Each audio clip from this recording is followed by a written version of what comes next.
the other side of the coin, and you touched on this a little bit, is the ability to work closely with the founder on actually some very strategic things. And in your case, it sounded like, you know, expanding beyond the initial market that you guys were going after. Tell me a little bit about that, because that sounds super interesting. Like, how did you, you know, work with your founder on those strategic things? And then how do you do that while also maintaining your quota and like doing the day-to-day grunt work that you have to do as a salesperson? Yeah. Yeah, totally. As you know, I'm sure, Justin, the founders are forced to make a lot of pivots in their approach, Mhm. especially early on.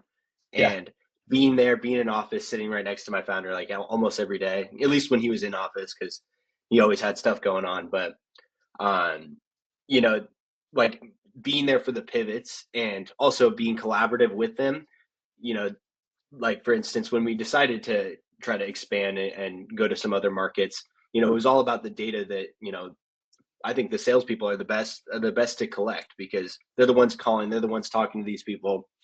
So right when we kind of switched up, we assigned like 4 or 5 different territories, different states that would be good fits based on what we did, and we didn't really know which of the best one we should target. And obviously, if you're all over the place, that's not a good strategy because then you're just kind of approaching it randomly. But initially, it's all about collecting enough data to know that you're in the right place and you're expanding from there. So yeah, being with him, like being able to report back with him every single day, like I talked to a bunch of I don't know, flooring stores in Atlanta, and that was one of the markets that opened up for us quickly. Is one of the early places that we found success when we started branching out.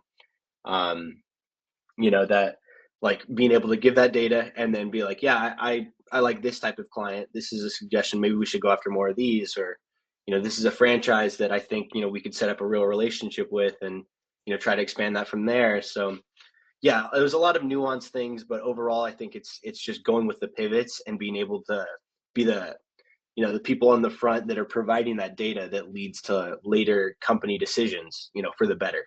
And when it comes to maintaining quota, I will say, in those months that we were changing up our strategy, the team was good about not being unrealistic, because I know Yeah. that's an issue for a lot of sellers. Is they switch up the whole game plan, but then you keep an old quota that's not Yeah. comparable for what you're doing. So they were good about being flexible with that, as we shifted directions, and as we changed things up. So I think I think a lot about being a founding AE is being able to think on your feet and being able to be okay with sudden changes, because that's going to happen. Uh, as you know, as any founder knows, is you got to pivot when you can. So yeah, I think just being able to be there with them in the front lines and provide that data and go with the flow and all that stuff is great. Yeah, I think you know, there's no better actually in my experience, preparation for if you do want to go the entrepreneurial route and start your own thing at some point.